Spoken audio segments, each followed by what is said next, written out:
Today I'm very lucky to be interviewing Jessica Majzner, author of Beyond the Veil. Thank you so much for agreeing to this interview. Can you tell our listeners a little bit about yourself? Yeah, so I am 26 years old. I'm engaged to an awesome man. I'm from Minnesota, and I have 2 dogs. Aw, you have fur babies. Yep. That's what we call them. They're fur babies. How many books have you written so far? Beyond the Veil is my first. Awesome, awesome. Now, did you always see yourself as being a writer? Yeah, I have. Basically, from the time a teacher in elementary school, we were doing like a creative writing thing, and she was like, Jessica, I would not be surprised if I saw your name on a book one day. So, yeah, basically from that time on, I was like, okay, I'm going to be an author. Is that teacher still around? You should send her the book. I should. If I could track her down, I would. Yeah, right? Here's that book. You were right. Now, do you do this full-time or part-time? Full-time. Oh, that's good. Because it's nice Yeah. when you're able to do that. So we were talking about your book, Beyond the Veil. Can you give us some insight into the main character and the situation and stuff? Yep. So Natalia, she is a 17-year-old vampire huntress. And she, I didn't want her to be kind of like that witty, snarky, female character that's kind of prevalent in like paranormal romances and things like that. Oh, like Buffy. I wanted, yeah, like I wanted her to come across as more real, more relatable, just kind of somebody that you could relate to. And I was actually kind of her age when I started writing the book, so. So it was kind of a fantasy world for you too at the same time. Yep, when I started the book, so that was 9 years ago. Oh, wow. Yeah, and now I don't feel so bad that I've been working on my 2 for 3. No, not at all. And what does she do in this vampire hunter world? Yeah, so she vampires? She's the vampire huntress. She ends up going to Clawhaven, and that's the territory of the werewolves, and she ends up making a decision there that possibly puts her entire, people at risk for war, and it kind of deals with her ramifications of that decision. So, sounds interesting.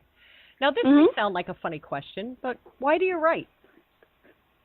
I write because I had a story that I wanted to tell, and the story that I wanted to read had not been written yet. So I wanted to do something different with vampires and werewolves and kind of do like a fresh take on them. So.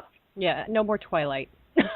Yes. No more Twilight. Kind of the opposite of Twilight, yes. Yes. Now, do you ever get writer's block? Yes. That usually happens when I don't have a scene that's been fleshed out in my mind enough. So, so usually that is kind of just a matter of disciplining yourself and, getting down to the nitty-gritty details of writing, and that usually takes care of that. Well, that's good. Now, do you set a special time or a place to write? Yep, so I'm lucky that my fiancé, he's at work during the day, and then that gives me plenty of alone time at the house to write. So when he's at work, I write, yep. That's cool. Now, do you write longhand, typewriter, computer? Usually computer, but sometimes I get in moods where I just want to take a notebook outside in the backyard, and I'll do that, and then I'll usually end up typing it later, but for the most part, it's on a computer. Now, how much research did you have to do when writing this book? This book is actually set in a fictional kind of 17th century. It's not named or anything in the book, but it's kind of based on like Russia, so I had to do quite a bit of research, everything from what did people wear to like the weapons that they used, and even just like, in a castle, like what does that look like? Yeah, just to make it a little more realistic in the fantasy part. Exactly. So fantasy is great, though, because you can actually embellish on it, and, Yep. It doesn't have and to if I get perfect. A detail wrong, it's fiction. That's right. That's why it's fiction. What was the hardest part about writing the book? Honestly, it's probably the entire thing. Writing a book is not easy. And I think the discipline, like just saying, okay, well, I've got an internet in front of me that's filled with other websites that are more fun than Microsoft Word. So Yeah. that's probably the hardest part. Yeah, it's that Facebook thing. If I could shut Facebook off, I could probably get a lot more done. Yeah. Was there anything easy about writing in the book? Nope. Like I Nope. said, this has been the hardest thing I've ever done in my entire life, But definitely the most rewarding. Yes. Yeah. Now, did you do your own editing with the book? Me and my fiance Dennis, we each did a line by line when it was done, and then that took about a month, and then we set it out to a professional editor, and then she gave us like a whole developmental edit, and that took probably another month close to it to get all her changes implemented. So it's been edited about 3 times when you think about it. Yeah, and a lot of books are that way. We edit our own automatically. I mean, I've edited my book. I don't know how. That's why I can't get past 3. Chapter 3. Yeah. That's my stuck point right there. Yep. Now, how did you publish this book, and why did you choose this way to do it? I went through Amazon's company, so CreateSpace, and I did that because we did a lot of research on like traditional publishing, and that's a very, very slow method. It's a few months just to query. It's a few months just to get a literary agent if you're lucky enough to get one. Few months from publishing, and then you're looking at another 2 years to get published, and then they take upwards of like 70% of your profit. So that's kind of why we decided to self-publish. Yeah. And designing my own cover and being in control of those details is really nice too. Yeah, and it is. It's an advantage to a lot of authors today because there are so many fiction authors out there. If you're writing fiction, it's hard to even get a publishing company to do you because they're like, oh no, we got too many of these stories or we have too many of those stories. So yeah, I'm really glad that you can actually self-publish now. Way back when I was going to start writing a book way back before, you had to send in paper manuscripts to all of these places. So yeah, that took even longer. Yeah, so the game's definitely changed. So I think self-publishing is kind of the future now. And that's good, too, because hopefully we'll get more people reading because, a little less time on Facebook, a little more time in a book. Exactly, yep. Now, what authors have inspired you? David Clement Davies is probably my biggest one. He wrote The Site. And then Whitley Strieber, who wrote The Wolfen, was also a huge inspiration. Nice. Now, do you have a favorite book of your own? That would be The Site, yep. I just love his portrayal of the wolves. Yep, it's kind of just about a wolf pack. And then, so one of them's actually got a power, and just the entire world building and all the effort that he put into that book was really amazing. So for your own reading form, which do you prefer? Do you like an actual book, or are you more digital? An actual book, definitely. Yeah, I say the same thing. I just paper, feel of the book, smell. I don't know. Yeah, everything. Yep. Now, are you working on anything specific right now? Are you coming up with a sequel or another book? I am working on the sequel to Beyond the Veil. It'll be called A Veil of Stars, tentatively. And then I also have a prequel plan, too. Oh, awesome. So it'll be a trilogy when it's all done. That's good, too. With self-publishing, at least you don't have to worry about that, because sometimes if a book doesn't sell well enough through a publisher, they won't pick up the second books. Oh, yeah, I know. The reader hanging, too. It's like, okay, where's the next book? Where's the next book? Yeah, exactly. Now, do you have any advice for aspiring writers? Discipline is the only thing that is going to get that book written. Yeah, I agree with you there. I have to start setting time and place and just, I have a problem with that. I have that, short attention span. Oh, something shiny, squirrel, coffee. Yep. Yeah. We all have that. You just got to battle through it and just, got to sit down and write. Yep. Now, where can our listeners find your book to check it out and purchase it? Beyond the Veil is on Amazon if you search, Jessica Majzner, Beyond the Veil. And then it is available in ebook format and paperback. And then it's also, if you have Kindle Unlimited, it's free with that too. Oh, awesome. Yeah. Great. So plenty of places to check it out then. Well, I want to thank you again, Jessica, for coming on here and letting us get a little bit of a glimpse into your world. Yeah, no problem. It was a great experience talking to you, too. So. Great. So we'll have you come back after the next book. All right, that would be great. Okay. Stay tuned, everybody. There's more to come. Since 2014, the Pagan Business Network has been building resources by bringing together pagan-owned and pagan-friendly businesses. With multiple resources available, it doesn't matter if you're an artisan, musician, vendor, author, publishing company, blogger, podcaster, event planner, or any other organization. We have the resources here to help you succeed. Becoming a member is easy and affordable, even for the smallest of budgets. With your membership, you will get Business Spotlight, which is an article written in an interview style, complete with details and photos. Social media sharing through the Pagan Business Network. A blog roll. A membership card for discounts at participating businesses. You'll also get discounts on tickets to all Pagan Business Network events, and so much more. You can check us out at paganbusinessnetwork.com for more information.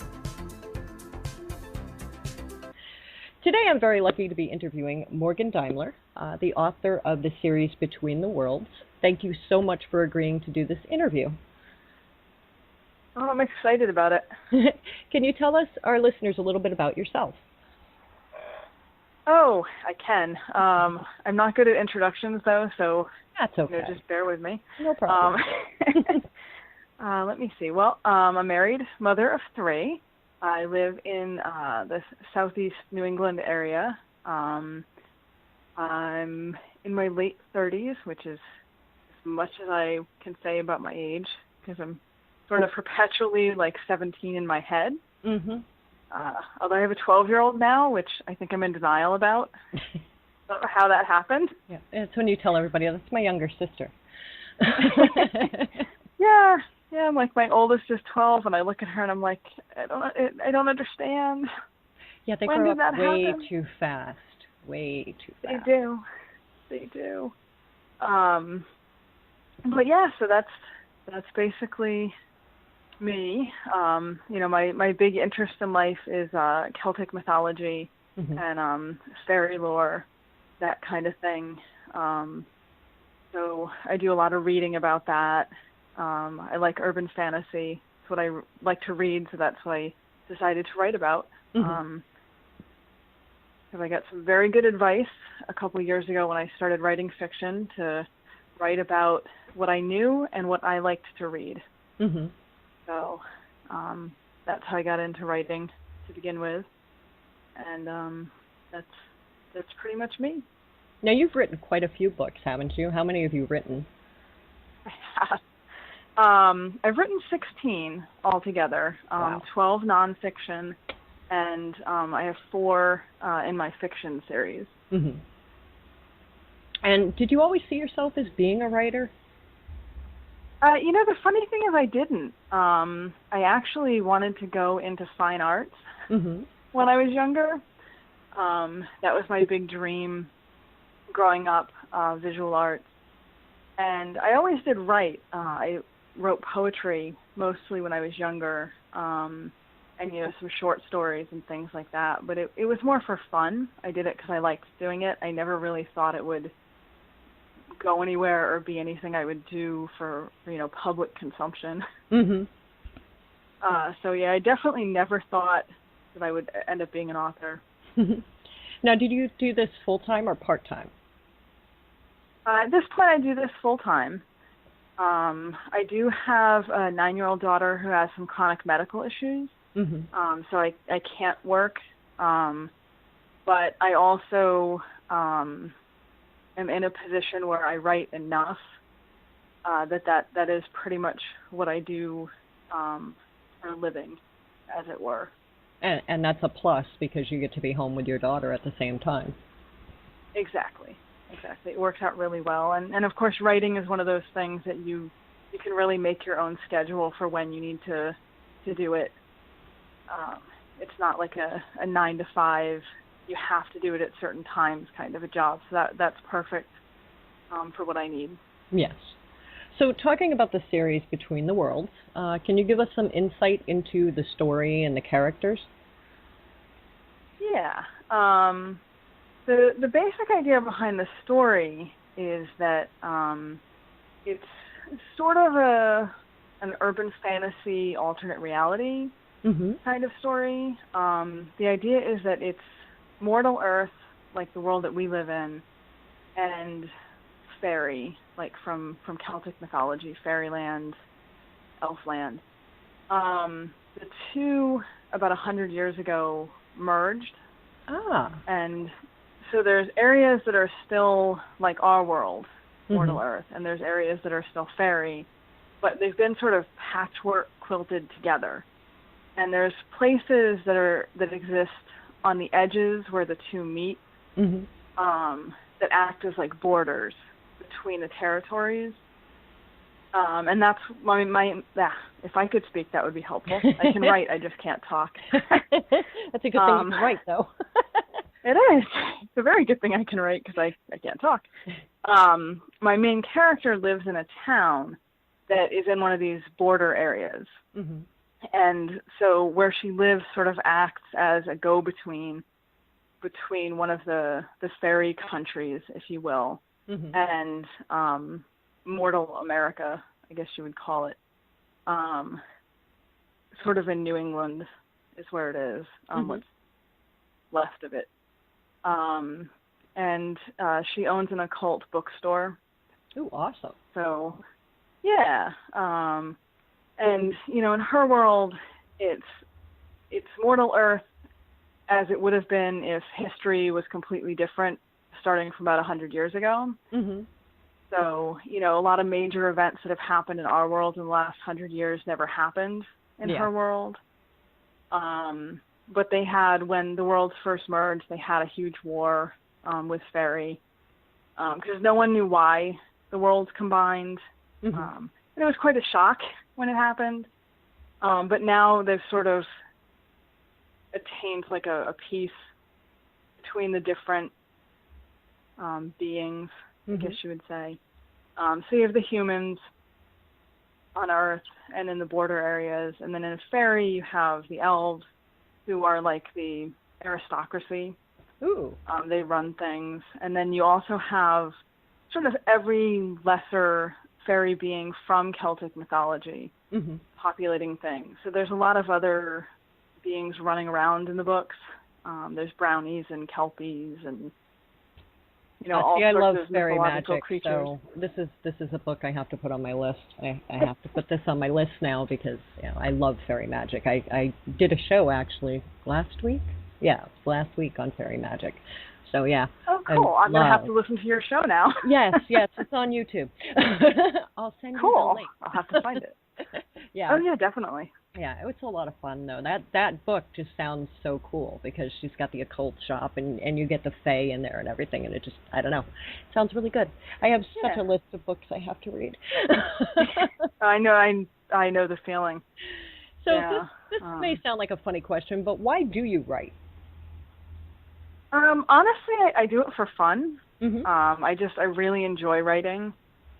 I started doing it kind of at the encouragement of some friends. I started doing the nonfiction when a friend had encouraged me to start writing and putting it out there for other people to read, because I had been writing before. I just never shared it with anyone. And the fiction I actually got into during the National Novel Writing Month back in, I want to say 2013 it might have been. 13 or 14, I don't remember now. But it was just something to do for fun. Right. Because you can make up your own stories. You don't have to go through all of the factual things. You can make it up as you go along. And that's why I love fiction, I think. And a good fiction will drag you into that story, too. You, like, become part of that story. Yeah, and even writing it, you kind of get sucked in, even as the author, into wanting to see where the story is going to go. And, you know, the characters kind of take on a life of their own. Even though you're the one writing it and you know what's going to happen, you know, they really become their own people. You know, and then you want to keep writing it to get more of their story out there. Now, being that this is a 4-book series, did you have issues trying to figure out where to stop each book? to start the next one? That's actually a really good question. The first 3 books are a trilogy. Okay. And when I was writing the first book, I kind of realized about halfway through the first book that it was going to be a trilogy. Mm-hmm. So I went into it sort of knowing that it was this bigger overarching story that was going to take a little longer to tell. Yeah. And I knew pretty well where that first book needed to end. The second book was hard because it was the middle. It was like the bridge between the beginning and then the third book, which was like the climax of the whole thing. Mm-hmm. So that was tough.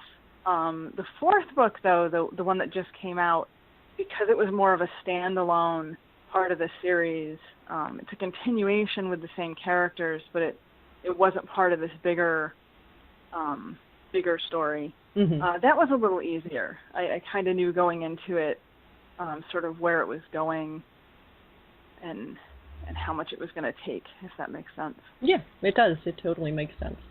Now, do you ever get writer's block? I get asked that a lot. And people hate my answer, but I'll be honest. I don't believe in writer's block. There are a few authors out there that absolutely do not believe in writer's block. I've actually heard that a lot from authors. They're like, nope, it's hogwash, poppycock. I'm like, okay. Yeah, and I know some people really do. So I don't mean to say anything and like have people, hating me for saying this, but at this point I'm in a place where my paycheck depends on writing, fiction and nonfiction, and a lot of times I do have deadlines, not with my fiction per se, but especially with my nonfiction, and you can't afford it. You can't afford to get in a position where, you have something that has to be turned in at a certain point, and you're not getting it done because you're not feeling it or you're not in the mood, or whatever. So my approach when I'm feeling like, stuck, I guess is what I would call it with something, is I'll just move ahead and write on a different part. And then I'll go back. To it. Yeah. But I'll always keep writing. If I'm stuck in one area, I just go to something else and then come back. Or sometimes I'll even switch to a different project, maybe for a little bit, but the idea that I just can't write at all for a period of time, I just can't afford that attitude. Yeah. Exactly. Now, when you write, do you typewrite, computer, longhand? Mostly on the computer. I do keep a notebook with me in case I happen to be somewhere, because it's really weird sometimes where inspiration will strike and you'll just get an idea. And I don't get a lot of sleep because my youngest, he's 3.5, but he's against the whole concept of sleeping. Yeah. So yes, that wonderful age. Exactly. I'm kind of at the mercy of his schedule, so my brain can be like a sieve sometimes. And if I get an idea, I will forget it if I don't write it down. Yep. So if I happen to be out like grocery shopping and I get this, this idea in my head for a short story or whatever, I'll just take my notebook out and I'll make a note of it. But I do most of my writing on the computer. Okay. And how much research do you do when you're writing? It varies. The nonfiction, I do a ton of research. For the fiction, though, I do actually do some because I put a lot of the Celtic mythology in there. I don't adhere to it religiously, no pun intended. But I do like to try to be fairly accurate. If I'm referencing a specific, type of fairy, a lot of times I'll go and double check, like, what are they supposed to look like? What specific powers or abilities are they supposed to have? Just to make sure that I'm keeping the fiction as true to the existing mythology as I can. Although I do play fast and loose with it at some points, but that's the fun part of fiction, though. You get the option of doing that. Right, right. My philosophy is I want to know the rules before I break them. Yeah. I kind of know, what I'm working with and where I can go with it. Mhm. Which makes total sense. What's the hardest part about writing this book? The hardest part, honestly, is when I started the first book, because I went into it like this is just for fun. I actually had no plans to publish it at all. Mhm. So I decided to make it a murder mystery because that seemed like a fun thing to write about. Mhm. So I have my main character who's an occult bookstore owner who one of her roommates becomes one of the prime suspects in this series of murders that's going on in the town she lives in. And it was fun to write. I did enjoy it. But a lot of what happens in the book is related to, it's not a police procedural per se, but it does get into like what would police do in these situations. Yes. Which is not my forte. So that was difficult. I did have to kind of, I wouldn't say research because it is an alternate reality, so I wasn't so much looking at what would actual human police do in this situation, but I did have to really work hard to make sure it seemed realistic. I didn't want readers to be reading it thinking, police would never do that, or, this doesn't seem like what would actually happen if police were trying to find a serial killer, which was sort of part of what was going on in the book. So that was a lot more challenging than I anticipated. No, the easiest part in the book. What was the easiest part to write? Surprisingly, the dialogue. I hear a lot of people talking about how hard it is to write dialogue, but I actually really love writing it.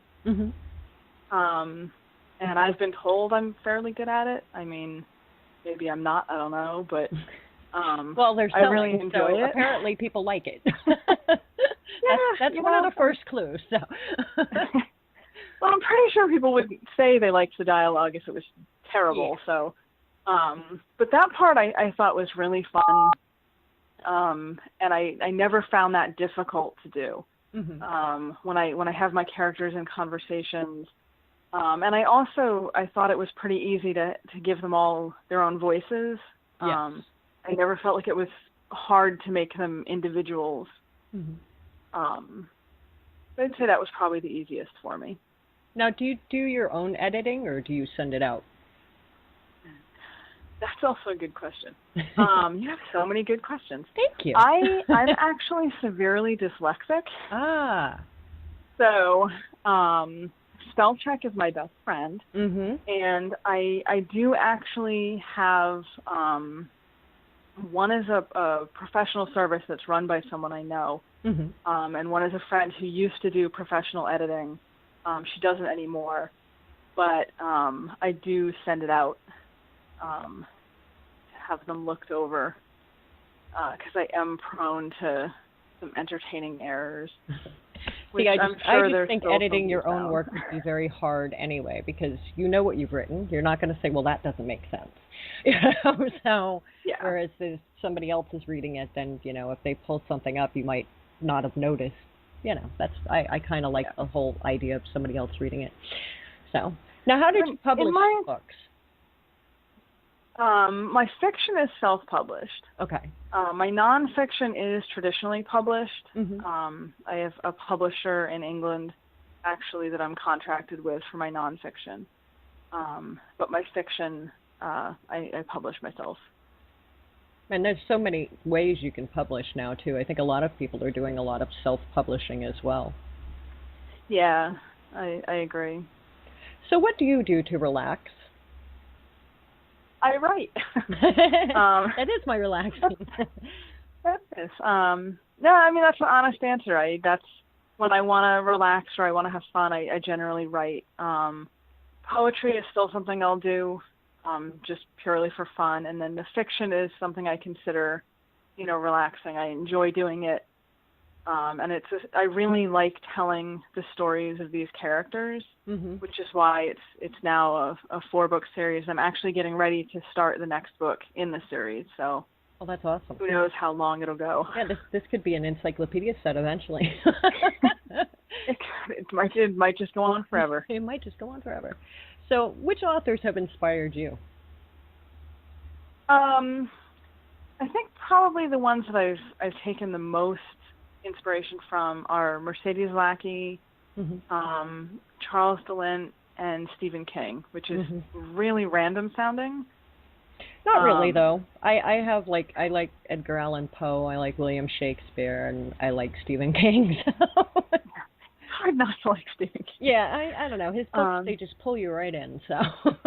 They do, and he has such a way of he describes things so well that it sucks you into the story. Yes, and every time they make a movie out of his book, it's never as good as the book.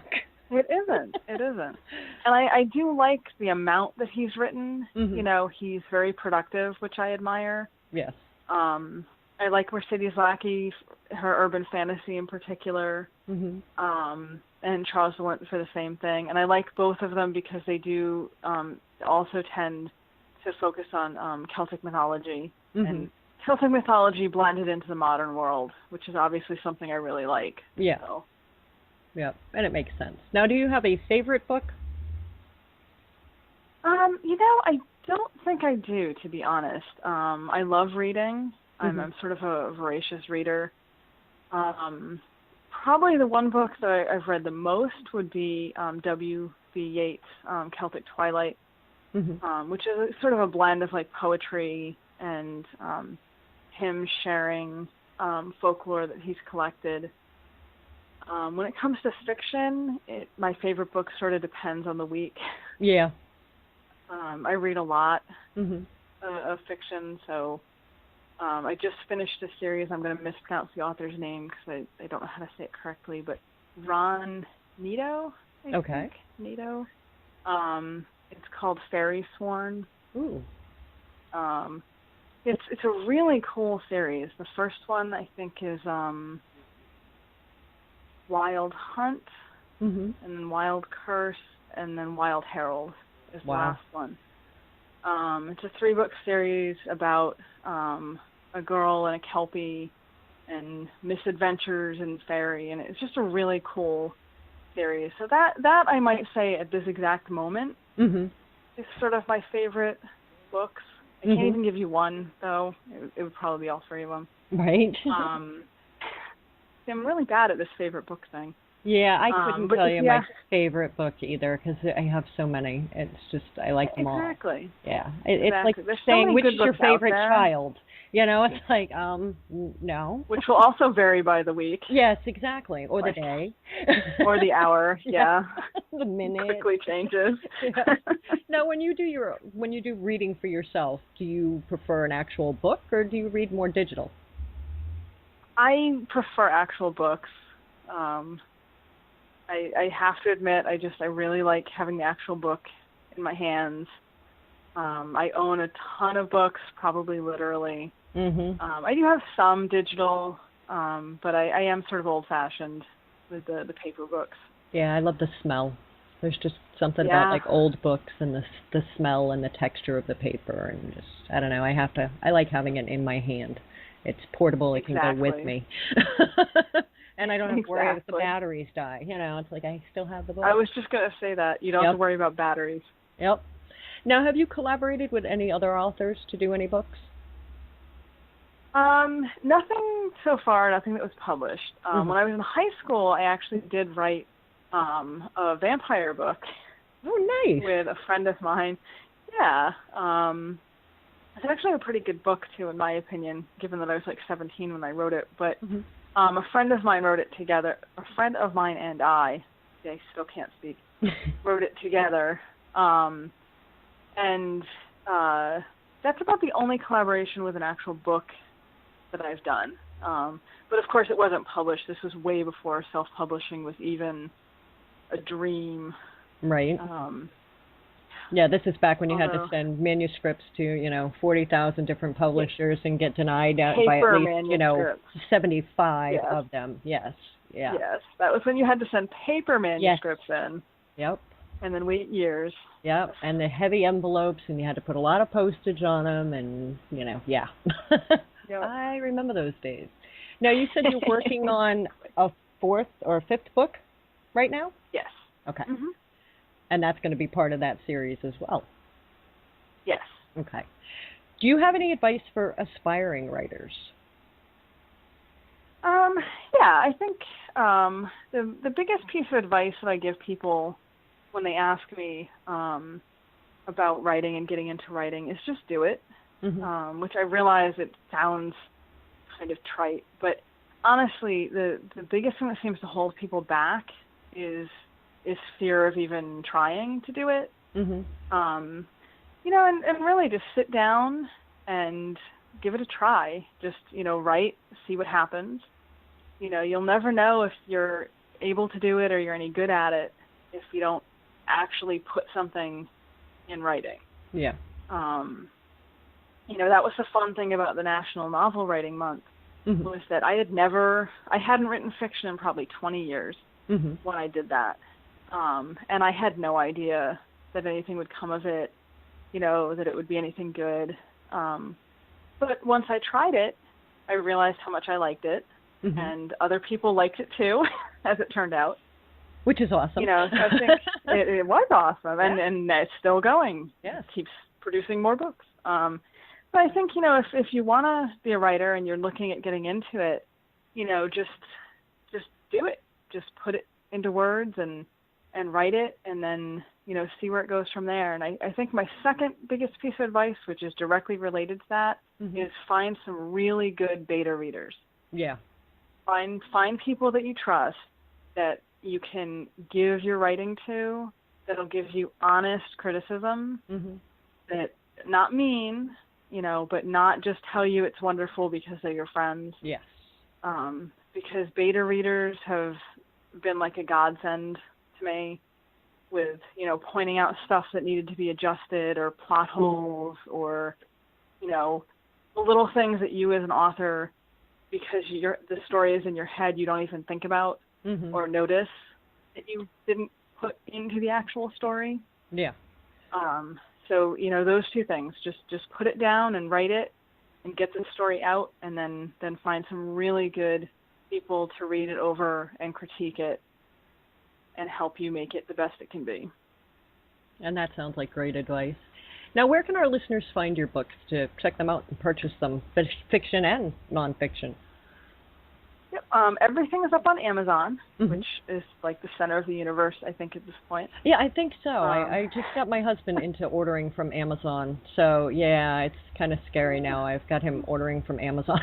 So, yeah, there's they have a no lot escape. of stuff on there.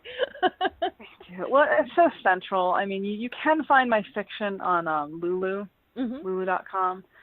And I think also on like Barnes & Noble and a lot of the other retailers. But probably the easiest place to get everything, fiction and nonfiction, is going to be Amazon. I do have an author page, so if you even just put my name in on the little Amazon search bar, my author page will come up, and then it lists everything I've ever written, which is scary. So that's when you realize, oh my God, I wrote that many books. I don't remember writing all this many books. But you also work with Moon Books, correct? I do. Yep. Yes. That's my publisher. They do my nonfiction. I love them. They're totally awesome. Yeah, Laura Perry. I interviewed her, and I'll be interviewing her again on the 24th. She helps me out a lot with a lot of the authors from Moon Books. And Moon Books, it may not be as big as Lulin Press, but they do have a tremendous amount of authors. Just amazing amount of selection in books too. So yeah, so we could go on Moon Books and find you there too. You can. Yay. And they have some really, really good talented people and a lot of variety. And I'm really glad that I'm with them for the nonfiction. I actually almost went with them for my fiction too, but I made a decision with my fiction to do the self-publishing intentionally because it's so hard to get into that genre. Yeah. And I knew that if the first book didn't do well enough in a market that is so flooded with new books, that they wouldn't publish the second one because that's just how the market works. Yeah. And I knew it needed to be a trilogy, so I was really nervous about putting the first one out through a publisher and then ending up with this story that like cuts off partway through. Yeah. Yeah, that would upset me. I'd be like, "No, I need to finish this story." Yeah. Yeah, I actually have had that happen with a couple authors that I was reading. Wow. Where I loved the story and I was enjoying it, and like 2 or 3 books in, it obviously hadn't sold enough, so the publisher didn't continue what was obviously meant to be a longer series. Wow. So I had been offered a contract on the first novel through, it's not actually Moon, it's another branch through that same publisher, though, that does their fiction. Mm-hmm. But I made the decision that I would rather self-publish the fiction so that I have the total control to just make it as long of a series as I want. Yeah. You can keep publishing it. So. Yeah, and I'm not dependent on meeting certain market criteria. Mm-hmm. Well, I want to thank you again, Morgan, for coming on here and letting us get a little glimpse into your world. Yeah, well, thank you for having me. I really enjoyed it. Thanks. And everybody stay tuned. There'll be more coming up.